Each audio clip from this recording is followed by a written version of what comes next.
दोस्तों, rich dad poor dad series की एक बेहतरीन किताब रिच डैड का कैश फ्लो, हम इस किताब का सारांश इस वीडियो में देखने वाले हैं। दोस्तों, रिच डैड का कैश फ्लो कंटेंट बताता है कि कड़ी मेहनत आपको अमीर क्यों नहीं बना सकती है। साथ ही पैसे के मामले में 4 प्रकार के लोगों के बारे में भी हमें यह बताता है, जिसमें यह भी शामिल है कि यदि आप वास्तविक दीर्घकालिक धन अर्जित करना चाहते हैं तो आपको किस प्रकार का व्यक्ति बनना चाहिए। तो दोस्तों, यह किताब हमें कुछ सीख देती है।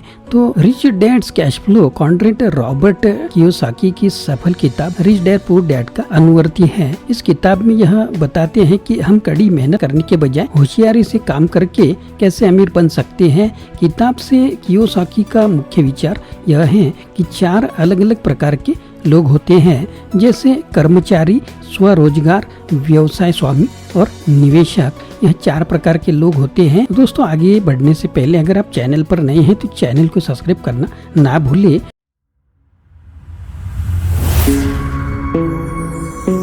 हेलो दोस्तों, मेरा नाम आनंद है और बिजनेस आनंद इस चैनल में आप सभी का स्वागत है। ई चतुर्थांश उन कर्मचारियों को दर्शाता है जो दूसरों के लिए काम करते हैं और वेतन के बदले में श्रम प्रदान करते हैं।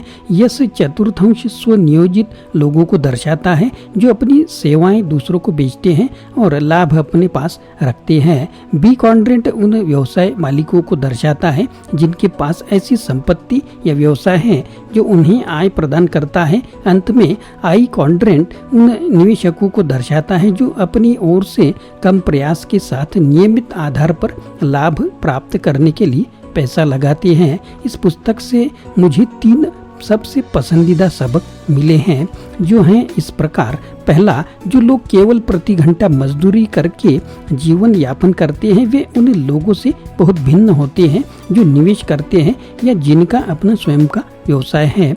दूसरा, भविष्य में समृद्ध लोग यथाशीघ्र बी और आई चतुर्थांश में चले जाते हैं। तीसरा, निवेश करना शुरू में जटिल लगता है, लेकिन 5 प्रकार के निवेशकों का विश्लेषण करने के बाद आपको पता चल जाएगा कि आप कहाँ खड़े हैं। अगर आपको कियोसाकी की पहली किताब पसंद आई है या आप वित्तीय स्वतंत्रता प्राप्त करने के बारे में और अधिक जानना चाहते हैं तो आपको आगे जो भी मिलेगा वह आपको पसंद आएगा।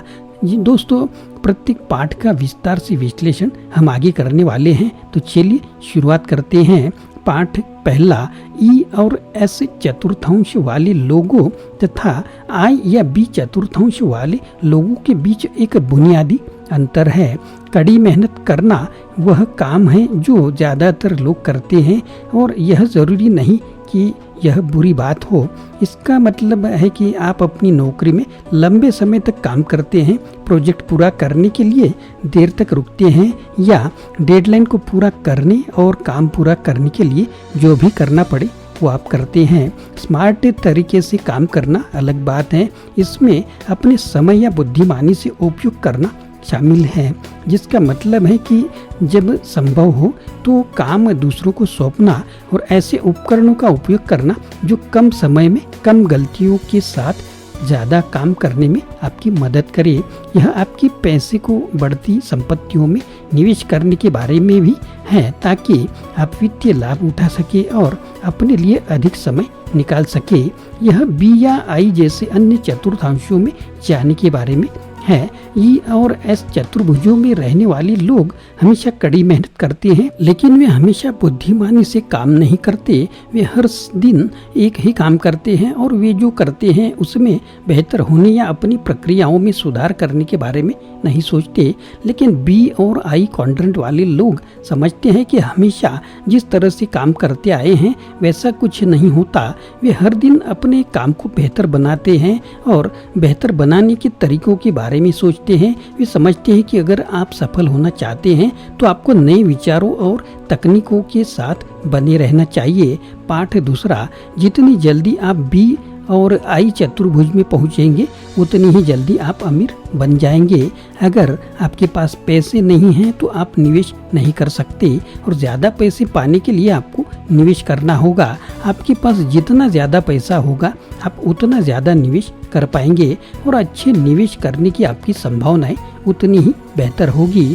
तो आप यह कैसे करते हैं? अगर आप किसी और के लिए काम करते हैं तो आपकी सारी मेहनत की कमाई आपसे टैक्स के रूप में छीन ली जाती है। हालांकि जब आप खुद का व्यवसाय करते हैं तो न केवल आप अपने वेतन का ज़्यादा हिस्सा रखते हैं कम टैक्स, बल्कि आपको अपनी कंपनी की सफलता से होने वाला सारा मुनाफा भी मिलते रहता है। ऐसा व्यवसाय शुरू करने या खरीदने से जो आपको निवेश करने के साथ साथ आय अर्जित करने की सुविधा भी देता है। आप किसी और के लिए काम करने की तुलना में कहीं अधिक तेजी से धन अर्जित कर सकेंगे। जब तक आप अपने पैरों पर खड़े नहीं हो सकते आर्थिक रूप से, तब तक अपने लिए या किसी बॉस के लिए काम करना ठीक है, लेकिन दीर्घावधि में आप शायद इससे हटना चाहेंगे। हालांकि आपको लगता है कि नौकरी सुरक्षित है, लेकिन यह सिर्फ आपके अनुबंध जितना ही सुरक्षित है। एक बार जब आपको नौकरी से निकाल दिया जाता है तो आपकी जेब में पैसे आना बंद हो जाते हैं। जब आप अपना खुद का व्यवसाय करते हैं तो आप उन चीज़ों में निवेश कर सकते हैं जो आपके व्यवसाय को बढ़ाएंगी और इसे और अधिक मूल्यवान बनाएंगी। पार्ट तीसरा, ऐसे 5 प्रकार के निवेशक हैं जिनके बारे में आपको जानना चाहिए। किसी व्यक्ति द्वारा उठाए जाने वाली जोखिम के स्तर और उसकी वित्तीय जानकारी को ध्यान में रखते हुए निवेशकों के 5 अलग अलग वर्ग हैं। पहला, शून्य वित्तीय बुद्धि निवेशक। इस प्रकार के निवेशक के पास शुरू में बहुत ज़्यादा पैसा नहीं होता है और अगर होता भी है तो वे उसे जल्दी से खर्च कर देते हैं। उन्हें निवेश या बचत के बारे में ज़्यादा जानकारी नहीं होती है। दूसरा, बचत करने वाले निवेशक घाटे में रहने वाले निवेशक होते हैं। इस प्रकार के निवेशक बाद के लिए पैसा बचाना पसंद करते हैं, अधिक निवेश नहीं करते हैं या बहुत खराब परिसंपत्ति वर्गों या प्रतिभूतियों में निवेश करते हैं जो संकट के कारण नष्ट हो जाते हैं या बहुत कम या कोई ब्याज नहीं देते।